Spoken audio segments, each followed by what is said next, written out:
अस्सलाम वालेकुम, मैं हूं लियाकत राजपर। नाजरीन, पाकिस्तान पीपल्स पार्टी के रहनुमा साबिक सूबाई वजीर सैयद नासिर हुसैन शाह ने एक जहांगीर तरीन के हवाले से बड़ा ही इंकशाफ कर दिया है।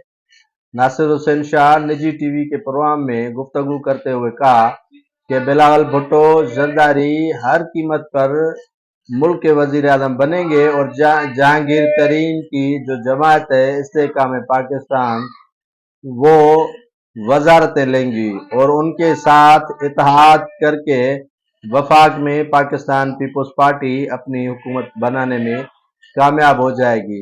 इस तरह के नासिर शाह की जो स्टेटमेंट आई है उसके बाद नून लीग में खलबली मच गई है। नून लीग परेशानियों में और इजाफा हो गया है। जहांगीर तरीन जो नवाज लीग से मामला तय न होने और उनके जो सदर हैं अलीम खान वो भी उनसे दूर हो जाने के बाद नवाज लीग इस्तेहकाम पाकिस्तान को अपने अलायंस में जैसे जुनूबी पंजाब महाज के रहनुमाओं को मिलाया था पीटीआई ने, तो इस तरह इस्तेहकाम पाकिस्तान को भी मिलाने की कोशिश कर रहे हैं। लेकिन जहांगीर तरीन और अलीम खान नवाज लीग से इलाहा करने से भाग रहे हैं, जिसके बायस पीपल्स पार्टी के लिए रास्ता हमवार हो रहा है और आने वाले इंतखाबात में बकौल नासिर हुसैन शाह के कामयाब होने के बाद पीपल्स पार्टी और इस्तेहकाम पाकिस्तान मिलकर हुकूमत बनाएंगे।